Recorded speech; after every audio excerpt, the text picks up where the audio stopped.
Okay, nagpadaan-daan kami ng zigzag para makapunta dito. It's our first time to come here.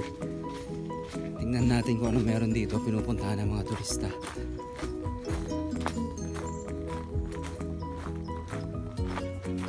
Yun o.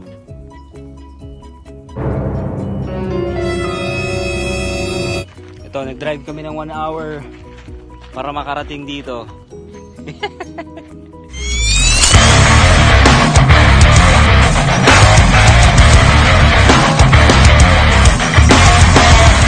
Hello guys, kasama ko si Kuya Joey from the Philippines. Bisita namin.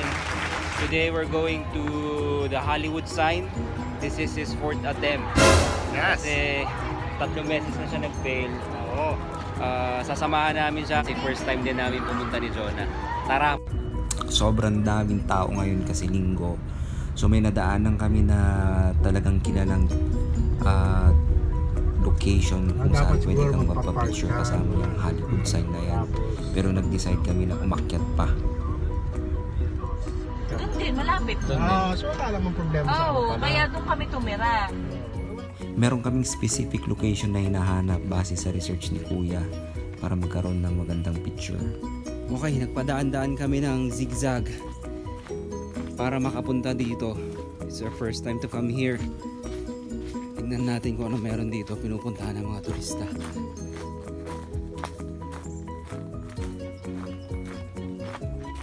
Yun o.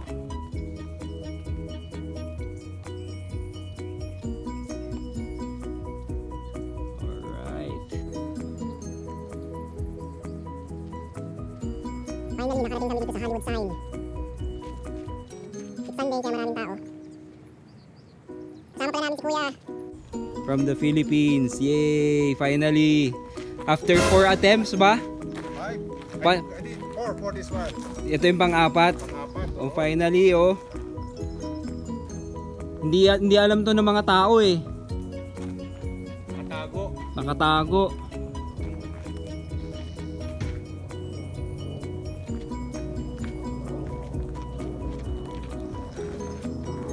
I-picturean kita, kuya. Oh.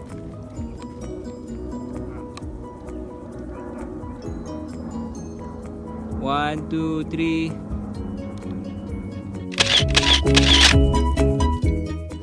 Ito lang pala yung nagkukos ng traffic sa baba eh. Hindi alam ng mga tao to eh. Tignan mo, tayong dalawa na nandito eh. Ibang pinupuntahan ng mga tao eh.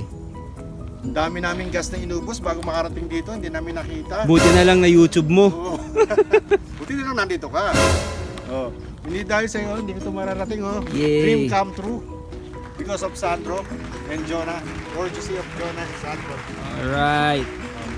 The best tour I have to see this Hollywood sign. Yay. This is my dream come true. It is included in my bucket list. Biruin mo after 4 attempts. Yung unang nag-tour sa kanya, Amerikano pa, hindi Oh, nila napuntahan ng tama. Oo. Tapos nag-nosebleed pa ako. Hindi naman namin nakita. At Eh, least ako- dito, Pilipino. Yeah. Kitang kita. Oh. Linaw. Woo! Welcome to America, kuya. Isang jump shot. Ha? Isang jump shot. Okay, wait. 1, 2, 3.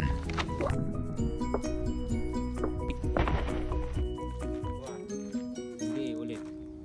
Ngayon, habang hinahanap namin yung address na binigay ni Kuya sa akin, meron kaming na-discovering lagusan kung saan may mas clear na view ng sign.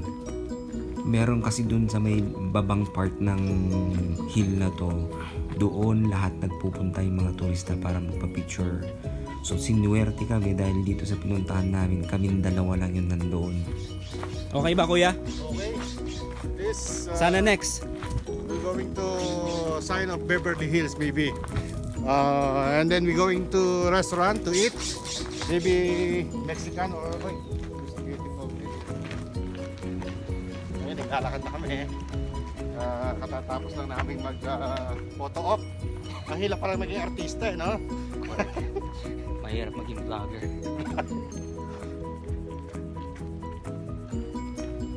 Nagsisimula ng ano eh, yung summer.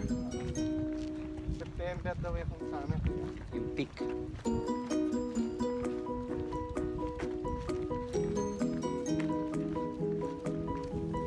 So after namin pa-picture doon sa Hollywood sign, we need to go down from the hill para kumain.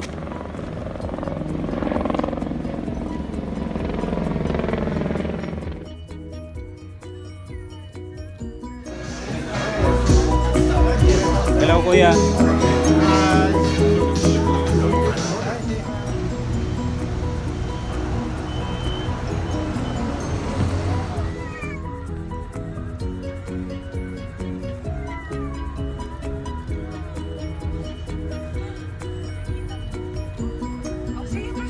Ang magandang business doon sa Baguio, yung paupahan. Oo. Wala, kaya lang wala pagmamahal.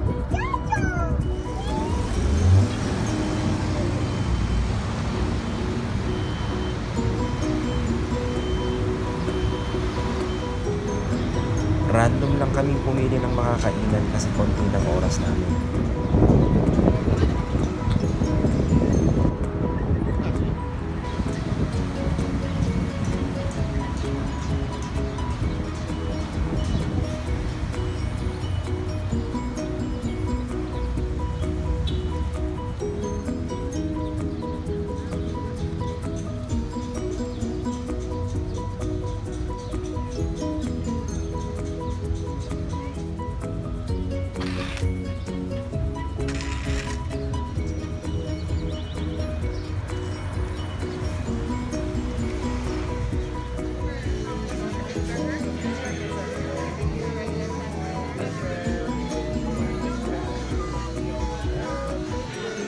Kuya, ano pa?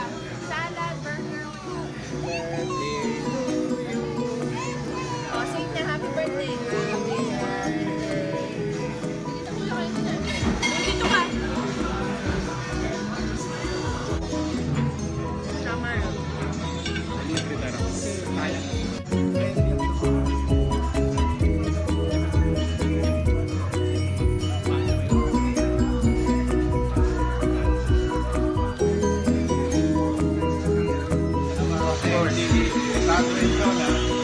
Dito makikita yung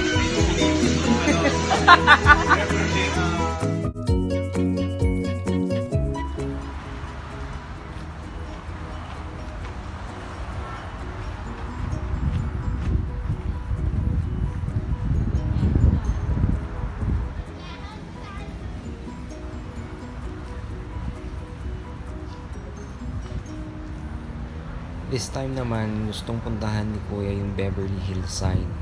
Sabi niya, dinaanan daw to nung tour bus na sinakyan nila kaso hindi sila nakapag-stop para magpa-picture.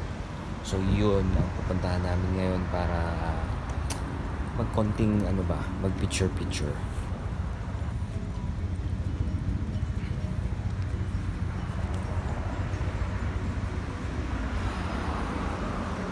Okay, pasok.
sumunod naman na pinuntahan namin is yung Los Angeles County Museum of Art.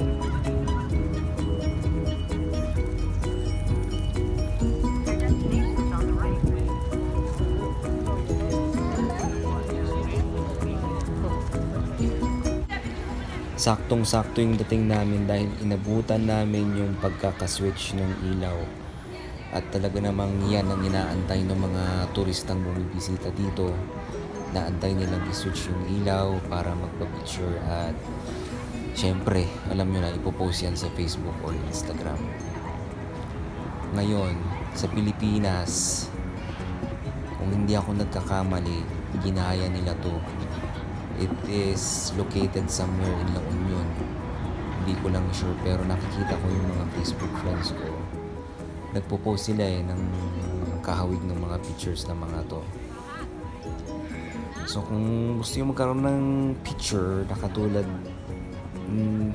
na merong background yan, hanapin nyo lang yun. Hindi ko alam kung anong tawag o kung anong pamagat, whatever. Pero meron tayo sa Pilipinas.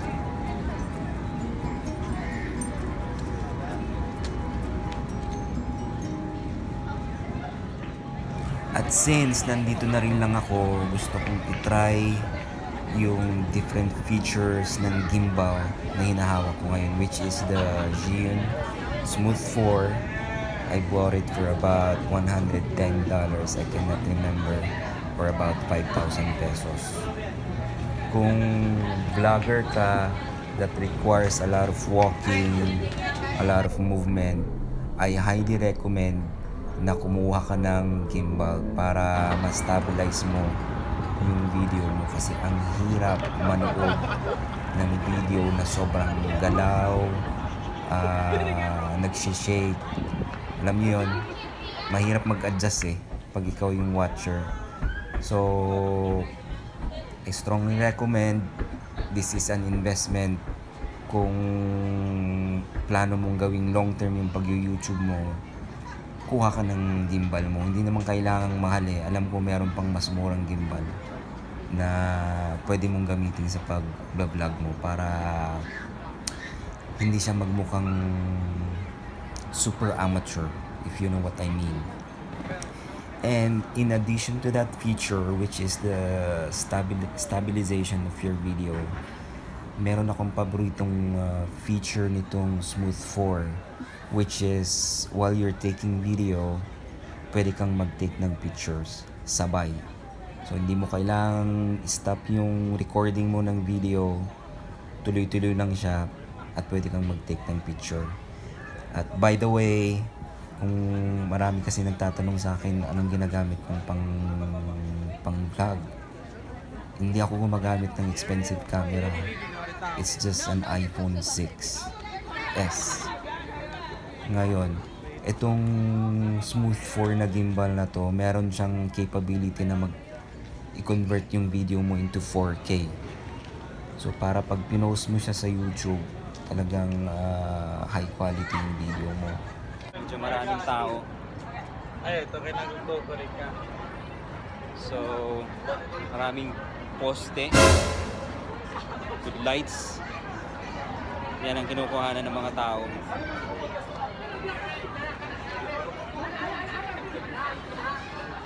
Yan siya. So, mapapansin niyo maraming turista.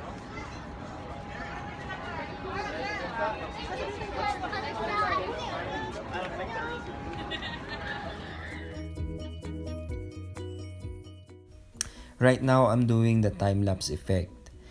Sobrang dali lang po nito gawin. Kailangan mo lang ng iPhone and right now you can make a time-lapse video.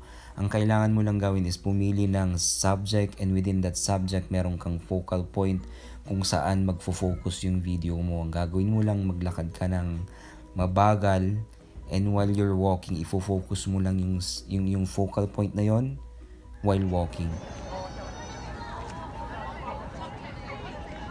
Okay, ngayon naman gusto kong pag-usapan yung next feature ng gimbal, which is the vertigo effect.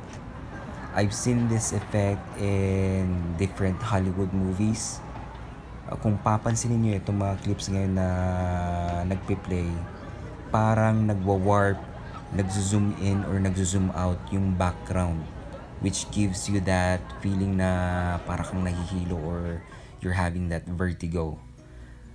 Hindi ko pa siya kabisado kasi ang ginagawa ko ngayon, it's manual eh. Sa gimbal kasi you can set up it automatically para mas hindi siya nanginginig. Medyo kasi tricky siyang gawin. Habang zino-zoom in mo yung gimbal, you have to walk backwards. Or kung zino-zoom out mo naman, kailangan mo maglakad ng paharap para makuha mo yung effect na vertigo. So yan, I made several of them. Kung papansinin nyo, parang gumagalaw yung background, which gives you that unique video or nag-a-add ng konting juice sa ginagawa mong video, di ba? And aside from that, effects, yung battery life ng Zhiyun Smooth 4 is about 8 hours. So ang mahaba yung buhay, hindi ka mauubusan ng baterya. Magaang siya, hindi siya mabigat, and madali siyang gamitin. If I'm not mistaken, pwede kang gumamit ng, may maximum weight limit eh, pero hindi ko pa na-try magkabit ng mas mabigat na phone kasi iPhone 6s lang ginagamit ko.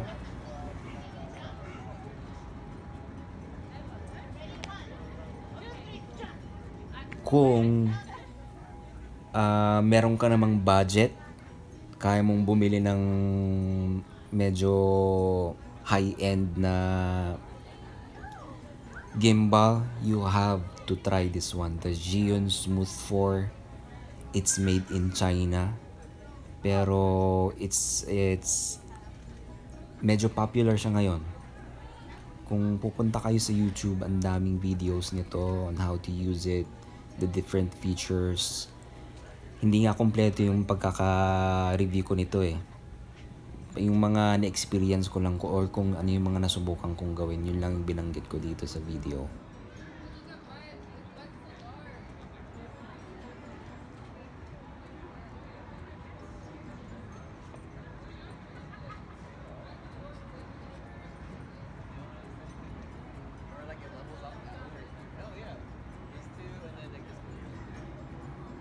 Oh wait a second.